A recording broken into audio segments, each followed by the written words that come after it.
Before we step into the sophisticated world of 1960s Madison Avenue, please hit that like button and follow our channel for more inspiring stories. If this tale of ambition and triumph doesn't captivate you, you can always remove your like. But I believe this story of determination will stay with you long after the credits roll. Don't forget to subscribe to join our community and never miss our latest stories of people who refused to accept the limitations others tried to place on them. Chapter 1. The Girl Who Dared to Dream. The autumn rain drummed against the windows of the suburban Connecticut home where Margaret Eleanor Hartwell sat at her vanity, carefully applying her lipstick in the mirror that reflected a life she was desperate to escape. Behind her, the wallpaper displayed cheerful pink roses that matched the curtains her mother had chosen, creating a feminine sanctuary that felt more like a beautifully decorated prison. "Maggie, darling, are you ready?" her mother's voice called from downstairs, in carrying the particular tone that suggested this was not the first request. "The Pemberton boy will be here any moment, and you know how his mother feels about punctuality." Margaret, who preferred to be called Meg despite her mother's insistence on the more formal version of her name, took one last look at her reflection. The blue dress her mother had selected was perfectly appropriate for a dinner date with the son of the town's most prominent banker, but it wasn't what she would have chosen for herself. She would have preferred something more modern, more sophisticated. Something that reflected the woman she was becoming, not the girl everyone expected her to remain. "Come in, Mother," she called back, gathering her small purse and the portfolio she'd hidden beneath her bed. Tonight, after dinner with Richard Pemberton III, she would find a way to slip away and take the train into the city. Tomorrow was her interview at Baxter, Sterling and Associates, one of Madison Avenue's most prestigious advertising agencies, and she had no intention of missing it. The Hartwell family had lived in Westport for 3 generations, and Margaret's father, Charles, expected her to follow the traditional path: marry well, produce grandchildren, and maintain the family's standing in the community. The idea that his daughter might want a career, particularly in something as unseemly as advertising, was simply incomprehensible to him. "Maggie looks lovely, doesn't she, Charles?" her mother, Eleanor, said, as Margaret descended the curved staircase into the living room where her parents waited with their evening cocktails. Charles Hartwell looked up from his newspaper, his eyes taking in his daughter's appearance with the same appraising look he might give a horse at auction. "Very nice. The Pembertons will be pleased. Eleanor, did you mention to Margaret that Richard's trust fund matures next year?" Margaret felt her jaw clench, but she forced a smile. How wonderful for Richard. "Indeed," her father continued, missing entirely the edge in her voice. "A girl could do much worse than a young man with such excellent prospects, and his mother mentioned that he's quite taken with you." The doorbell saved Margaret from having to respond. Richard Pemberton III was exactly what one would expect from his name and pedigree: tall, reasonably handsome in a bland sort of way, and possessed of the confident manner that came from never having to worry about money or his place in the world. "Good evening, Mr. and Mrs. Hartwell," Richard said, his voice carrying the slight affectation that marked him as someone who'd attended the right schools and knew all the right people. "Margaret, you look absolutely radiant." "Thank you, Richard," she replied, accepting the corsage he offered. As he pinned it to her dress, she caught a whiff of his cologne mixed with the scent of gin. Apparently, Richard had needed some liquid courage for tonight's dinner. The evening proceeded exactly as such evenings always did. Dinner at the country club, where Richard spoke enthusiastically about his position at his father's bank and his plans for expanding their summer house in the Hamptons. Margaret nodded and smiled at all the appropriate moments, but her mind was elsewhere, running through the presentation she'd prepared for tomorrow's interview. "I was thinking," Richard said as they shared dessert, "that perhaps we should start discussing our future more seriously. I mean, we've been seeing each other for several months now, and I think it's time to consider making things more official." Margaret nearly choked on her coffee. "Official? Well, yes." Richard smiled, reaching across the table to take her hand. "I've spoken with your father, of course, and he's given his blessing. I thought perhaps this Christmas might be an appropriate time for an engagement announcement." The world seemed to slow around Margaret. An engagement announcement, Christmas, less than 3 months away. She looked at Richard's earnest face, at his hand covering hers, and felt a sudden, overwhelming need to escape. "Richard," she said carefully, that's quite a surprise. I think I need some time to consider such an important decision." Richard's smile faltered slightly. "Time? But Margaret, surely you must have expected this. I mean, what else would a girl like you want but marriage and a family? What else would a girl like her want?" The question hung in the air between them, loaded with assumptions that made Margaret's skin crawl. A girl like her. As if her dreams, her ambitions, her very identity could be reduced to such a simple formula. "Perhaps we should discuss this another time," she said, standing abruptly. "I'm feeling a bit unwell. Would you mind taking me home?" No. The ride back to Westport was uncomfortably silent, with Richard clearly puzzled by her reaction to what he considered a generous offer. When they reached her house, he walked her to the door, but didn't attempt his usual goodnight kiss. "I hope you'll feel better tomorrow," he said stiffly. "Perhaps we can continue our conversation then." "Perhaps," Margaret replied noncommittally, already planning her escape. Once inside, she waited until she heard her parents retire to their room, then quickly changed into her most professional outfit. A charcoal grey suit she'd purchased with money earned from her part-time job at the local library.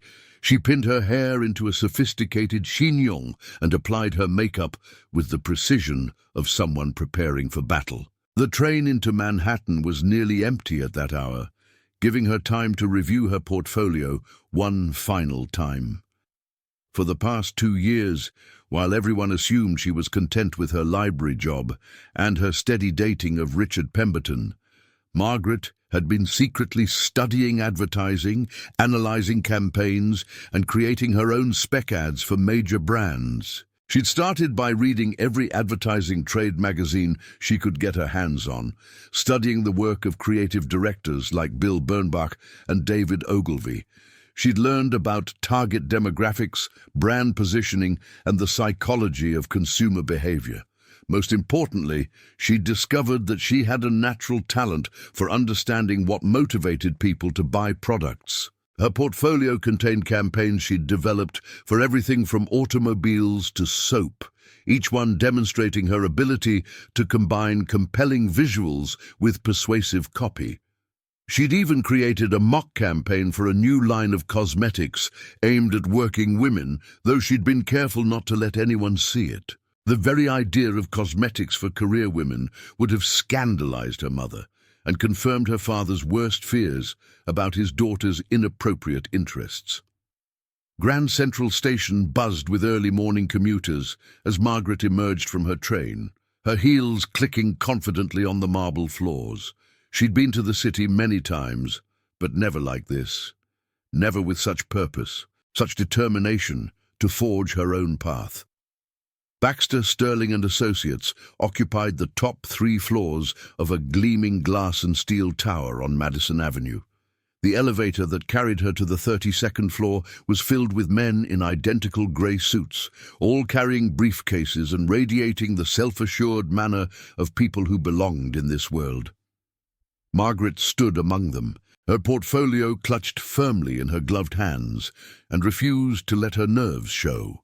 The reception area was a masterpiece of modern design, all clean lines and bold colors that spoke of innovation and forward thinking. A young woman with perfectly coiffed hair sat behind a curved desk, her fingers dancing across the keys of an IBM typewriter. "I'm Margaret Hartwell," she announced. "I have a 9 o'clock appointment with Mr. Sterling." The receptionist consulted her appointment book and smiled politely. "Of course, Miss Hartwell. Please have a seat. Mr. Sterling will be with you shortly." As Margaret waited, she observed the controlled chaos of a major advertising agency in full swing. Men in expensive suits hurried past, carrying storyboards and layouts. Their conversations peppered with terms like market penetration and brand awareness. Secretaries moved efficiently between offices, their high heels creating a rhythmic soundtrack to the business of persuasion. This was the world she wanted to join. This was where ideas became campaigns, where creativity met commerce, where a single brilliant concept could capture the imagination of millions. This was where she belonged, not in some suburban living room planning dinner parties and charity luncheons. "Miss Hartwell?" A middle-aged woman in an elegant suit approached her. "I'm Mrs. Patterson, Mr. Sterling's assistant. He's ready to see you now." Margaret followed Mrs. Patterson through a maze of offices and conference rooms, past walls lined with award-winning advertisements and photographs of company executives shaking hands with celebrities and politicians. Finally, they reached a corner office with floor-to-ceiling windows that offered a breathtaking view of Manhattan.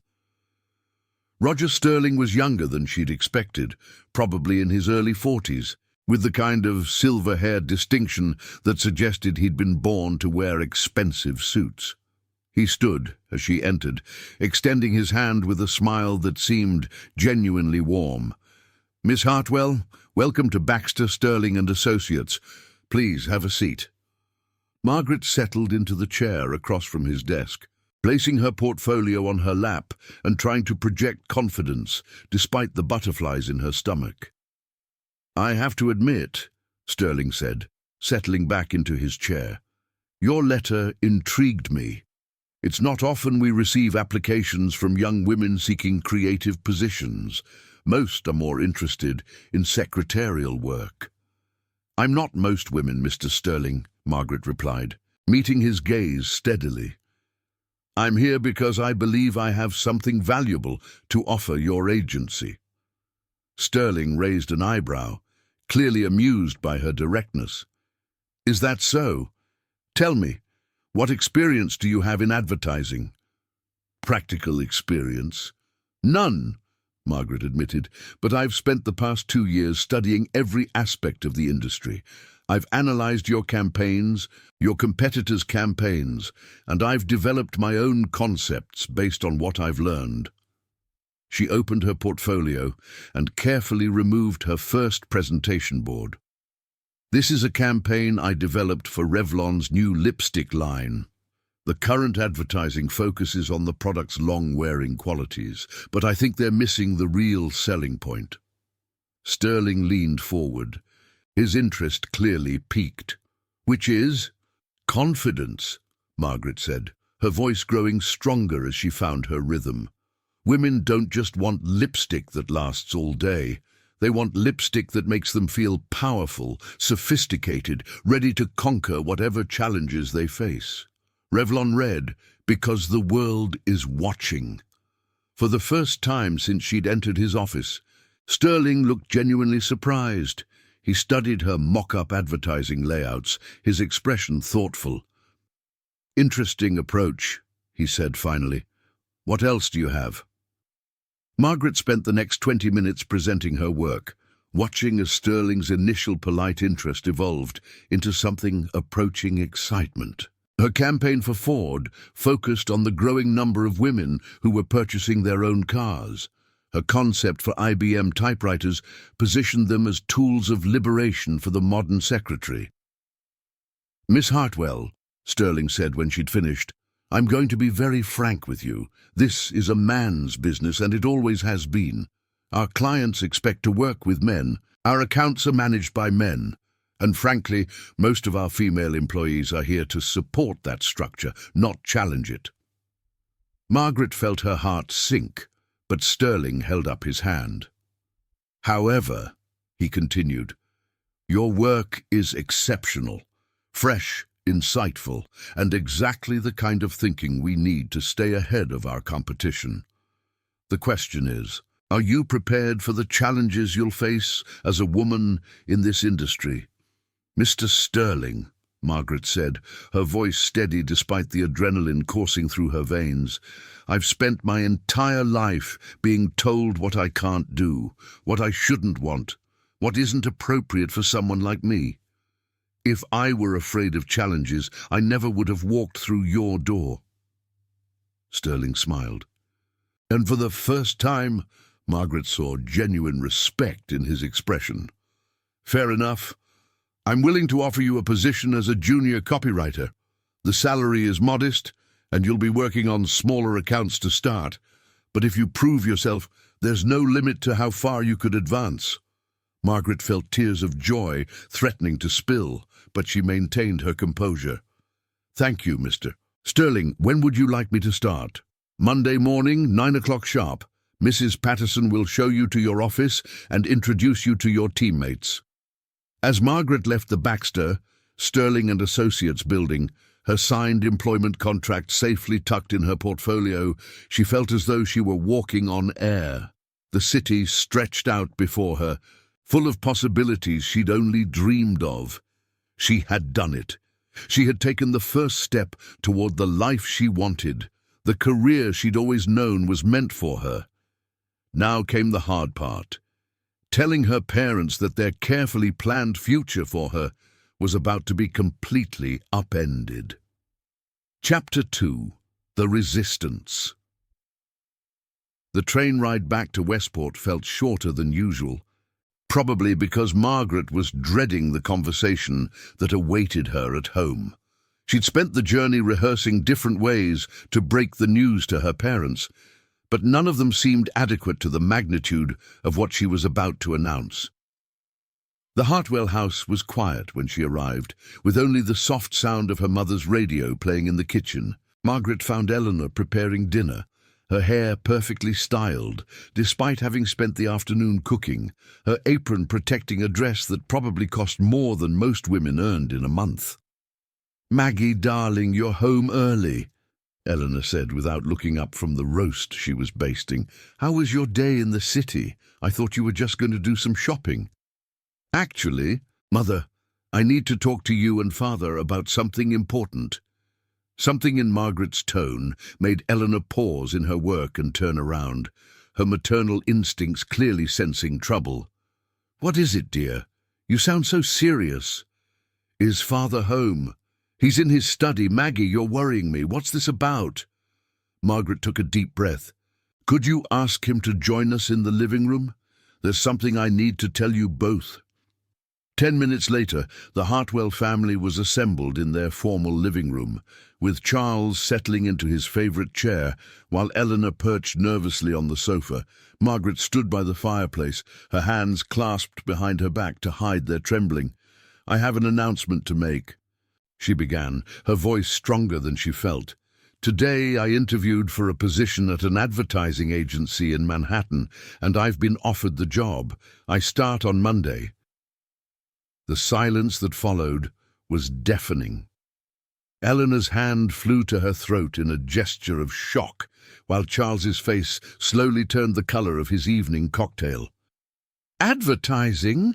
Eleanor gasped. "But darling, that's not appropriate for a young lady of your background."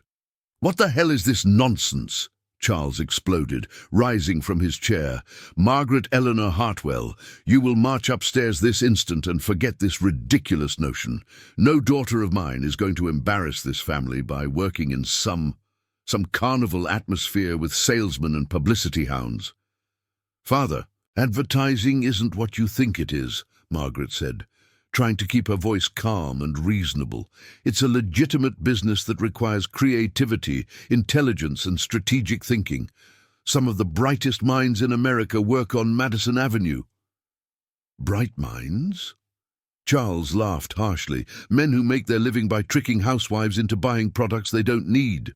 That's your idea of a respectable profession." Eleanor stood and moved to her husband's side, presenting a united front against their daughter's rebellion. "Maggie, dear, I think you're just confused.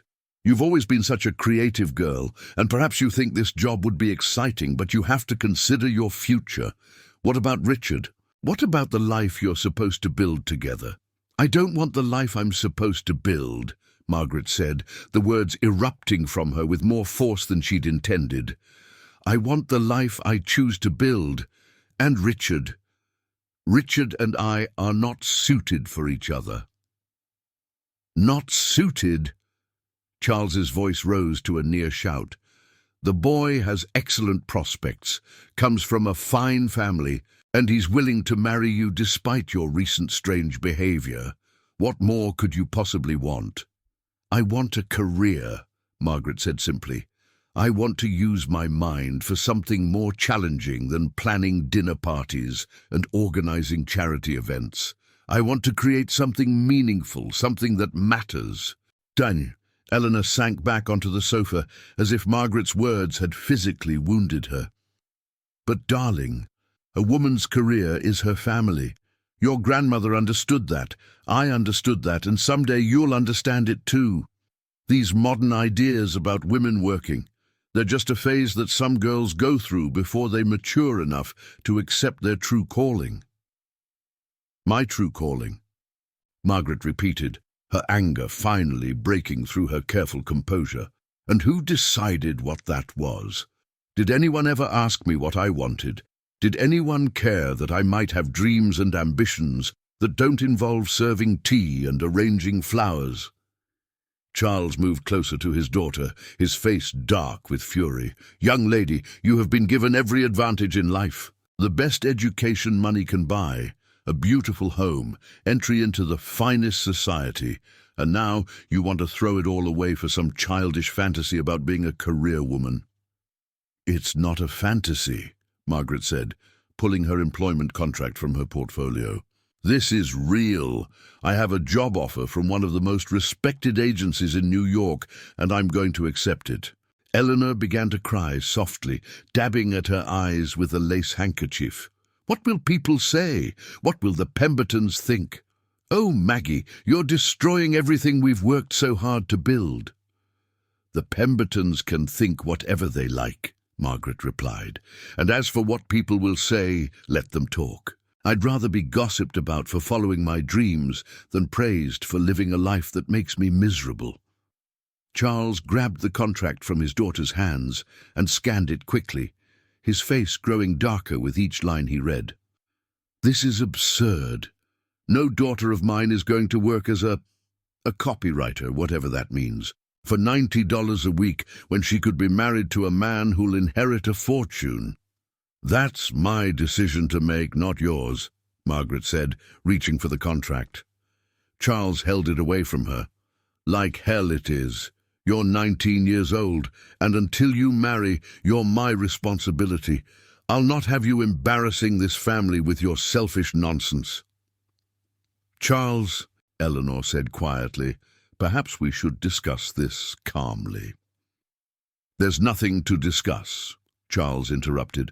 "Margaret will call this sterling fellow tomorrow and decline his offer. She will then call Richard and apologize for her strange behavior last night. And if I hear any more talk about careers and independence, she can find somewhere else to live." Des. The threat hung in the air between them, and Margaret realized that this was the moment of truth. Her father was offering her a choice: conform to his expectations or face the consequences of defying him. In 1962, an unmarried woman who had been disowned by her family faced a difficult and uncertain future. But as she looked at her parents, at the beautiful prison they'd built for her, Margaret knew there was really no choice at all. "Then I suppose I'll need to start looking for an apartment in Manhattan," she said quietly. Eleanor gasped, as if Margaret had slapped her. "Maggie, you can't mean that. Living alone in the city? It's dangerous, it's improper, it's my life," Margaret finished, "and I'm going to live it on my terms." Charles crumpled the contract in his fist and threw it at his daughter's feet. "Fine. If you want to destroy your future chasing some ridiculous dream, that's your choice. But don't come crawling back here when you realize what a mistake you've made." Margaret picked up her contract and smoothed it carefully, her hands steady despite the emotional storm raging inside her. "I won't be crawling back, Father, because this isn't a mistake. This is the first right decision I've made in my entire life." She turned and walked toward the stairs, her head held high despite the tears threatening to spill. Behind her, she could hear her mother's soft sobs and her father's muttered curses, but she didn't look back.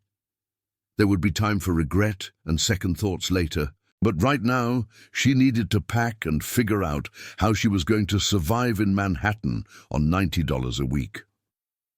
In her room, Margaret pulled out the suitcases her mother had given her for her 16th birthday, intended for honeymoon trips to exotic locations with a suitable husband. Instead, they would carry her belongings to a new life that she would build entirely on her own terms. As she folded her clothes, Margaret thought about the conversation she would need to have with Richard. He deserved to know that their relationship was over, though she suspected he would be more confused than heartbroken. Richard had never really seen her as a person with her own dreams and desires. To him, she was simply an appropriate choice for marriage, like selecting the right china pattern or choosing the proper wine for dinner. By morning, Margaret had packed everything she couldn't live without and left the rest behind. Her childhood bedroom, with its pink roses and frilly curtains, would remain as a monument to the girl she had been, while she went forth to discover who she might become. The last thing she did before leaving was to write a letter to Richard, explaining that she was moving to New York to begin a career, and that she felt it would be unfair to ask him to wait for her. She wished him well, and hoped he would find happiness with someone who could give him the kind of life he wanted. Then Margaret Eleanor Hartwell walked out of her parents' house and caught the first train to Manhattan, carrying nothing but 2 suitcases, her portfolio, and a determination to prove that she was capable of far more than anyone had ever imagined. The city that spread out before her as the train pulled into Grand Central was both intimidating and exhilarating. Somewhere in those towering buildings and bustling streets was her future, waiting to be claimed by a young woman brave enough to reach for it. Make sure to subscribe to our channel for more inspiring stories of women who dared to break the rules. Tomorrow, Margaret begins her new life on Madison Avenue, where she'll discover that the real battle is just beginning. Chapter 3. Rising to the Top. 6 months had passed since Margaret Hartwell had walked out of her parents' house, and she barely recognized the woman she'd become. Gone was the suburban socialite in pastel dresses and pearls. In her place stood a confident professional who navigated the corridors of Madison Avenue with the assurance of someone who belonged there. Her tiny studio apartment in Greenwich Village was nothing like the spacious bedroom she'd left behind in Westport, but it was hers. Every piece of furniture, every book, every carefully chosen decoration reflected her own taste rather than her mother's expectations. The walls were covered with advertisements she admired, inspiration for the campaigns she hoped to create. The transformation hadn't been easy. Those first weeks at Baxter, Sterling and Associates had tested every ounce of determination she possessed. The other copywriters, all men, had ranged from politely condescending to openly hostile. They'd assigned her the smallest accounts, given her the least interesting products to work with, and made it clear that they expected her to fail. But Margaret had refused to give them the satisfaction. She'd worked longer hours than anyone else, studied every successful campaign the agency had ever produced, and gradually proven that she could write copy that sold products. Her breakthrough had come with a campaign for a small cosmetics company that was struggling to compete with the major brands. While the male copywriters focused on the product's technical qualities, Margaret had understood something they missed. Women didn't just buy lipstick for its staying power or color selection. They bought it for the way it made them feel. Her campaign, Confidence in Every Shade, had increased sales by 40% in just 3 months. Now, as she sat in her small office reviewing layouts for her latest project, Margaret allowed herself a moment of satisfaction. The office itself was a symbol of how far she'd come. When she'd started, they'd given her a desk in the corner of the bullpen, surrounded by secretaries and junior assistants. This private office, with its view of Madison Avenue and its nameplate reading Margaret Hartwell, senior copywriter, represented 6 months of proving herself against all odds. A knock on her door interrupted her thoughts. "Come in," she called, looking up to see Roger Sterling entering with a man she didn't recognize. "Margaret," Sterling said, his tone carrying an excitement she rarely heard from him, "I'd like you to meet Conrad Harrison. He's the advertising director for Harrison Department Stores." Margaret stood and extended her hand to Harrison, a distinguished man in his 50s with the sharp eyes of someone who'd built his business from the ground up. "Mr. Harrison, it's a pleasure to meet you." "Miss Hartwell," Harrison said, shaking her hand with a firmness that suggested he'd judged people by their grip. "Roger tells me you're the one responsible for that brilliant Revlon campaign that's been getting so much attention." Margaret felt a flutter of pride. The Revlon campaign had been her first major assignment, and its success had elevated her status within the agency considerably. "Thank you. It was a collaborative effort, of course." "Don't be modest," Sterling interjected. "The concept was entirely yours, and the execution was flawless. Margaret, Conrad has a proposition that I think will interest you." Harrison settled into the chair across from Margaret's desk, his expression serious. "Miss Hartwell, my company is facing a challenge that I believe requires a fresh perspective. For 30 years, Harrison's has been known as a store where mothers shop for their families, conservative, reliable, traditional. But the market is changing." Margaret leaned forward, intrigued. "How so?" "Young women are different now," Harrison continued. "They're working, they're independent, they have their own money to spend. But they're not shopping at Harrison's because they see us as their mother's store. We need to change that perception without alienating our core customers." "That's a complex challenge," Margaret acknowledged. "You're essentially asking to appeal to 2 different demographics simultaneously." "Exactly," Harrison smiled. "And that's why Roger suggested you for this project. Your work shows an understanding of modern women that, frankly, most of the men in this business lack." Sterling nodded. "Margaret, this would be your account to manage. Full creative control, unlimited budget, and if you succeed, it could establish you as one of the premier copywriters in the industry." Margaret felt her pulse quicken. This was the opportunity she'd been working toward, the chance to prove that she could handle a major client and deliver results that would silence her critics once and for all. "What time frame are we looking at?" she asked. 3 months to develop the campaign, 6 months to implement and measure results," Harrison replied. "If we see significant improvement in our target demographic, we'll expand the campaign nationally and extend our contract with your agency." It was an enormous responsibility, and Margaret knew that failure would probably end her career before it had really begun. But she also knew that this was exactly the kind of challenge she'd been preparing for. "I'd be honored to take on the project," she said. "When can I start?" "Immediately," Harrison said, standing and shaking her hand again. "I'll have my team send over all our current market research and sales data. I'm looking forward to seeing what you come up with." After Harrison left, Sterling remained in Margaret's office, his expression thoughtful. "This is a big opportunity," he said, "but it's also a big risk. If this campaign fails, there will be people who say we never should have given such an important account to a woman," Margaret finished. "I understand the stakes, Roger. I won't let you down." Sterling smiled. "I don't think you will. But Margaret, success on this account could change everything for you. Are you ready for that level of responsibility?"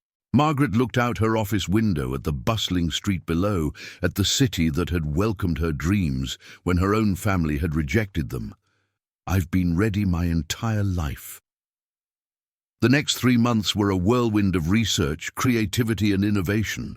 Margaret threw herself into understanding the Harrisons' brand and its customers with an intensity that surprised even her. She spent hours in the stores, observing how different types of women shopped, what they looked at, what they bought, what they rejected.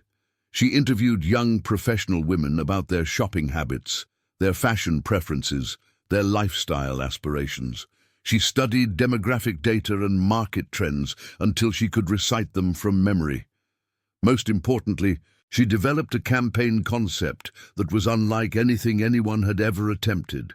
Instead of trying to appeal to mothers and daughters separately, Margaret's campaign positioned Harrison's as the store that understood the evolution of modern women. "From who you were to who you're becoming" became the tagline, with advertisements that showed the same woman in different life stages, shopping for different needs, but always finding what she needed at Harrison's.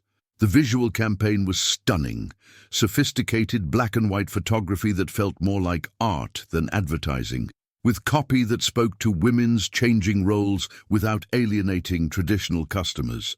One ad showed a young professional woman selecting a business suit while her mother helped her choose accessories, with copy that read, "At Harrison's, we understand that style is personal, but family is forever." When Margaret presented the campaign to Harrison and the agency's senior staff, the conference room fell completely silent. She'd prepared for criticism, for suggestions, for the kind of collaborative revision process that was standard in the industry. What she hadn't prepared for was the stunned admiration she saw on every face around the table. "Miss Hartwell," Harrison said finally, "this is brilliant. It's exactly what we needed, but better than anything I could have imagined." Roger Sterling nodded his agreement. "Margaret, this campaign could revolutionize how department stores approach women's advertising. It's sophisticated, inclusive, and emotionally compelling." The campaign launched 6 weeks later with a media blitz that included television, radio, print, and outdoor advertising throughout the New York metropolitan area. Within the first month, Harrison's reported a 30% increase in sales to women under 30, with no decrease in their traditional customer base. Fashion magazines began featuring the Harrison's advertisements as examples of breakthrough creativity in retail advertising. Industry publications wrote articles about the campaign, often focusing on the fact that it had been created by a young woman who'd entered the field just a year earlier.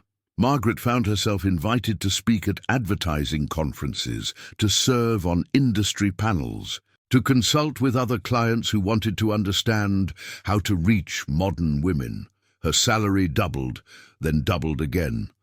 Job offers poured in from competing agencies, each one more lucrative than the last. But perhaps the most satisfying moment came when she received a letter from her college roommate, Janet, who'd seen one of the Harrisons' advertisements in a magazine. "Maggie," Janet wrote, "I saw your campaign in Harper's Bazaar and nearly fell off my chair. I had no idea you were working in advertising. The ads are absolutely beautiful, and they speak to exactly how I feel as a working woman trying to find my place in the world. I'm so proud of you for following your dreams." As Margaret sat in her newly expanded corner office, now with the title Creative Director on her door, she thought about the journey that had brought her here. The arguments with her parents, the lonely nights in her tiny apartment, the daily battles to prove herself in a man's world, all of it had led to this moment. She'd received a brief note from her mother a few weeks earlier, carefully neutral in tone, but mentioning that they'd seen her name in the newspaper in connection with the Harrisons' campaign. Eleanor hadn't apologized for their reaction to her career choice, but she'd signed the note, "Love, Mother," which felt like a small step toward reconciliation. As for Margaret had heard through mutual friends that he'd married a banker's daughter from Greenwich and seemed perfectly happy with his conventional life. She felt no regret about the path not taken. If anything, their brief relationship had shown her exactly what kind of life she didn't want. Margaret's phone rang, interrupting her reflections. "Miss Hartwell," her secretary announced. "Mr. Sterling would like to see you in his office. He says it's about a new opportunity." Margaret smiled as she gathered her portfolio and headed toward Sterling's office. In the past year, she'd learned that in advertising, as in life, there was always a new challenge waiting. Another chance to prove that the impossible was simply something that hadn't been achieved yet. As she walked through the agency's corridors, past the framed awards and photographs that documented the company's history, Margaret knew that she was now part of that legacy. She'd earned her place not through family connections or social status, but through talent, determination, and the courage to pursue her vision, even when everyone around her said it couldn't be done. The young woman who'd left Westport, with nothing but 2 suitcases and a dream, had become the creative director who commanded respect throughout Madison Avenue. And this, Margaret knew, was only the beginning of what she could accomplish. Don't forget to subscribe to our channel and hit that notification bell for more inspiring stories of ambition, courage, and triumph against all odds. Will Margaret's success continue to soar? What new challenges await her in the sophisticated world of 1960s advertising? Join us for more tales where determination and talent overcome every obstacle society can place in their way.